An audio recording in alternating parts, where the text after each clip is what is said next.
Hello दोस्तों, हमारे channel में आपका स्वागत है। मैं आज general science, physics, chemistry and biology NTPC का जीके लाया हूँ। तो चलिए, आज का पहला क्वेश्चन है, 1 वोल्ट कहलाता है 1 जूल प्रति कूलम। चलिए दूसरे सवाल की ओर चलते हैं। श्वसन किस प्रकार की रासायनिक अभिक्रिया है? तो ऊष्माक्षेपी अभिक्रिया है। श्वसन जो है ऊष्माक्षेपी अभिक्रिया है। चलिए, सरलतम हाइड्रोकार्बन है तो कौन सी है? हाइड्रोकार्बन है, सरलतम है, इसमें मीथेन जो है हाइड्रोकार्बन है। चलिए अगली सवाल की ओर चलते हैं हम लोग। कूटपाद किसमें पाया जाता है? तो अमीबा में पाया जाता है। चलिए अगले क्वेश्चन की ओर चलते हैं। तांबा कॉपर का शत्रु तत्व है, कौन सा है शत्रु तत्व? तो गंधक जो है इसका शत्रु तत्व है। इसका सही आंसर हो जाएगा गंधक। गंधक जो है तांबा का जो है शत्रु तत्व कहलाता है। चलिए छठे क्वेश्चन की ओर चलते हैं। ग्लूकोज में कार्बन के कितने अणु होते हैं? तो ग्लूकोज में जो कार्बन के 6 अणु होते हैं। कितने अणु होते हैं? तो 6 अणु होते हैं। चलिए अगले सवाल की ओर हम लोग चलते हैं।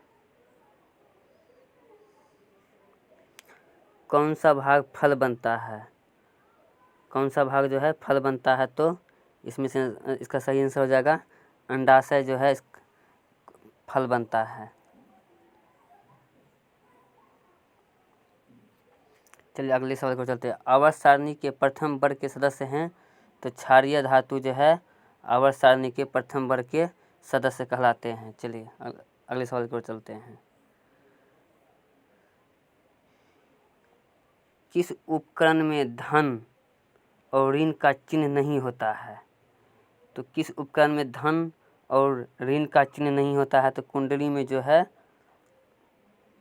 धन और ऋण का चिन्ह नहीं होता है। चलिए अगले सवाल की ओर चलते हैं।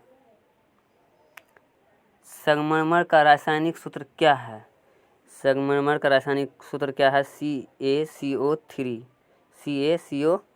जो है संगमरमर का रासायनिक सूत्र है। चलिए अगले सवाल की ओर चलते हैं। ईरो2 का संबंध किससे है? तो ईरो2 का संबंध किससे है? तो वायु प्रदूषण से जो है ईरो2 का संबंध है। चलिए अगले सवाल की ओर चलते हैं। सल्फर परमाणु की बाह्यतम कक्षा में इलेक्ट्रॉनों की संख्या कितनी होती है? इलेक्ट्रॉनों की संख्या जो होती है 6 होती है। चलिए, कवक में पोषण की कौन सी विधि पाई जाती है? मृतजीवी जो है पाई जाती है। कवक में पोषण की विधि जो है मृतजीवी होती है। चलिए अगले सवाल की ओर चलते हैं। फ्लेमिंग के वाम हस्त नियम में बाएं हाथ की तर्जनी संकेत करती है, क्या संकेत करती है? तो वो चुंबकीय क्षेत्र की दिशा की ओर संकेत करती है। इसका सही आंसर हो जाएगा चुंबकीय क्षेत्र की दिशा की ओर संकेत करती है। चलिए आगे चलते हैं हम लोग। हाइड्रा में प्रजनन की विधि निम्नलिखित में कौन सी है? तो मुकुलन जो है हाइड्रा जो प्रजनन जो करता है मुकुलन विधि के द्वारा प्रजनन करता है। चलिए अगले सवाल को चलते हैं। निम्न कौन सी विजातीय पदार्थ है? कौन सा हो जाएगा इसमें से?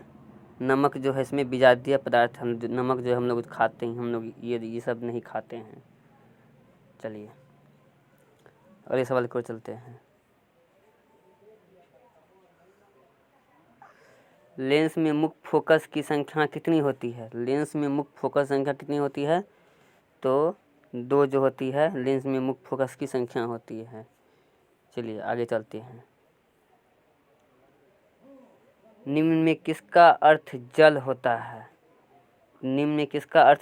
है? तो हाइड्रो जो है इसका अर्थ जो होता है जल होता है। चलिए आगे चलते हैं। एक लिंगी पुष्प उदाहरण है। एक लिंगी पुष्प का उदाहरण है किसका है? पपीता का जो है एक लिंगी होता है। चलिए लास्ट क्वेश्चन आज हमारा है, एक एंगस्ट्रॉम का मान क्या होता है? तो 10⁻10 -10 m होता है। सही आंसर जो होगा 10⁻10 m होता है। अगर चैनल अच्छा लगा है तो हमें लाइक और सब्सक्राइब जरूर करें। धन्यवाद।